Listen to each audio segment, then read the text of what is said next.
दिल्ली के मुख्यमंत्री आम आदमी पार्टी के नेता श्री अरविंद केजरीवाल जी ने कल एक भ्रष्ट व्यक्ति को अपना क्लीन चिट दिया। अपने प्रेस के उद्बोधन में उन्होंने ये घोषणा की कि सत्येंद्र जैन के खिलाफ जो भी आरोप हैं वो सारे के सारे आरोप तथ्यों से बहुत दूर हैं। अपने आप को जज की उपाधि देते हुए अरविंद केजरीवाल जी ने सत्येंद्र जैन को जनता की अदालत में बरी कर दिया। इसलिए आज मैं विवश हूं कुछ प्रश्न पूछने के लिए। मेरा पहला प्रश्न भाजपा की एक कार्यकर्ता होने के नाते, क्या अरविंद केजरीवाल इस बात को इनकार कर सकते हैं, नकार सकते हैं कि सत्येंद्र जैन ने 4 शेल कंपनीज के अपने परिवार के कुछ सदस्यों के माध्यम से 16 करोड़ 39 लाख 56 शेल कंपनीज के माध्यम से हवाला ऑपरेटर्स के सहयोग से साल 2010 से लेकर साल 2016 तक, साल 2010 से लेकर साल 2016 तक मनी लॉन्ड्रिंग की? मेरा दूसरा प्रश्न, केजरीवाल जी, क्या यह सत्य है कि सत्येंद्र जैन ने स्वयं डिक्लेयर किया कि उन्होंने मनी लॉन्ड्रिंग की 16 करोड़ 39 लाख की इनकम डिस्क्लोजर 2016 के अंतर्गत, जिसके माध्यम बने अंकुश जैन और वैभव जैन साल 2016 में? केजरीवाल जी, क्या यह सत्य है कि principal commissioner of income tax ने इस बात को रिजेक्ट किया कि 16 करोड़ 39 लाख के सही मालिक न वैभव जैन थे न अंकुश जैन थे, बल्कि इस काले धन की मालिक स्वयं सत्येंद्र जैन है? केजरीवाल जी से मेरा चौथा प्रश्न, क्या यह सत्य है कि डिवीजन बेंच दिल्ली हाईकोर्ट ने 21/8/2019 के अपने ऑर्डर में यह कंफर्म किया, इस बात की पुष्टि की कि सत्येंद्र जैन केजरीवाल जी के न सिर्फ सरकार में मंत्री, उनके परम मित्र, उनके सहयोगी ने मनी लॉन्ड्रिंग की 16 करोड़ 39 लाख की? अगर केजरीवाल जी के पास कोर्ट के इस दस्तावेज की कोई कॉपी नहीं है, भारतीय जनता पार्टी के कार्यकर्ता विधिवत बड़े सम्मान के साथ ये कॉपी ऑर्डर की उन्हें भेज सकते हैं। कश्मीरी पंडितों की हो रही हत्या पर, नृशंस वारदात पर, उनकी हत्या पर, आतंकवादियों के द्वारा उनकी जान लिए जाने पर चिंतित है। ऐसे समय में जब भारत की सरकार और उनके मंत्रियों को नींद नहीं आनी चाहिए कश्मीरी पंडितों की हो रही हत्या पर, पूरे देश का ध्यान बटाने के लिए, पूरे देश का ध्यान एक फर्जी, झूठे, निराधार, मनगढ़ंत मामले में डालने के लिए आज देश की केंद्रीय मंत्री को भारतीय जनता पार्टी ने आगे कर दिया। सत्येंद्र जैन पे झूठा, बेबुनियाद और निराधार केस उठाने के लिए मैं पूछना चाहता हूं, 8 साल से जो ईडी सो रही थी,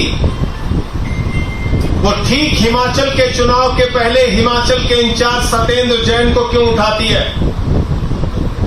मैं पूछना चाहता हूं, 8 वर्षों में 7 बार अगर ईडी के सामने सत्येंद्र जैन जी पेश हुए, तो उनकी एक बार भी गिरफ्तारी की जरूरत ईडी को महसूस क्यों नहीं हुई?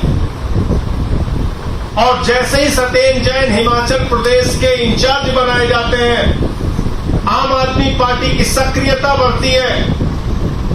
जैसे ही केजरीवाल जी की बड़ी बड़ी रैलियां होती हैं, एक झूठा निराधार केस बनाकर जो पुराना मामला है उसमें सत्येंद्र जैन की गिरफ्तारी कर ली जाती है। आज जितनी भी बातें केंद्रीय मंत्री जी स्मृति ईरानी जी के द्वारा कही गई, ये सिर्फ इसलिए बार बार उठा रहे हैं कि देश में जो संवेदनशील मसले हैं, जिस मसले पर पूरा देश चिंतित है, जिन कश्मीरी पंडितों की हत्या से लोग पीड़ित हैं, दुखी हैं, उस पे देश में चर्चा न हो पाए। अच्छा होता अगर भारत की सरकार और उसके मंत्री इस वक्त कैबिनेट की मीटिंग करके ये योजना बना रहे होते कि आतंकवादियों का सफाया कैसे करना है, ये योजना बना रहे होते कि कश्मीरी पंडितों को सुरक्षा कैसे देनी है, ये योजना बना रहे होते कि कश्मीरी पंडितों की जान कैसे बचानी है। कश्मीर फाइल्स फिल्म बना के पूरे देश में रोने का काम करते हो भाजपाइयों, लेकिन जब कश्मीरी पंडितों की हत्या हो रही है खामोश हो। किसी एक केंद्रीय मंत्री का दुख भरा ट्वीट नहीं आया, शोक संवेदना का ट्वीट नहीं आया, सरकार की कोई चिंता नहीं आई। आज कश्मीरी पंडितों की हत्या, कश्मीरी पंडितों की सुरक्षा, कश्मीरी पंडितों के साथ हो रही आतंकवादी घटनाएं, ये पूरे देश के लिए चिंता का विषय है।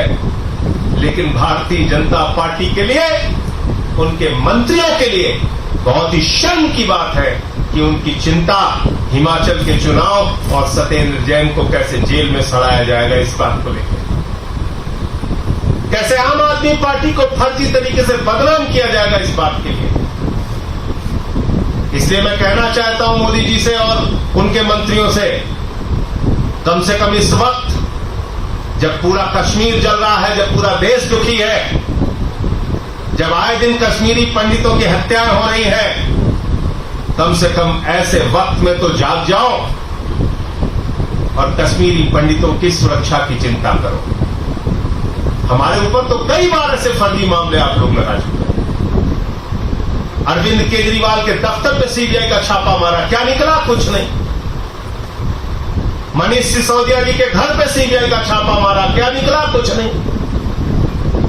34 विधायकों को पकड़ के जेल में डाला, कोर्ट ने उनको बरी कर दिया, क्या निकला? कुछ नहीं।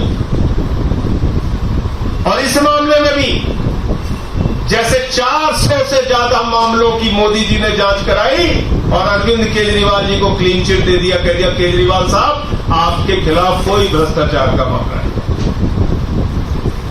मोदी जी क्लीन चिट देंगे सत्येंद्र जैन को, मोदी जी क्लीन चिट देंगे।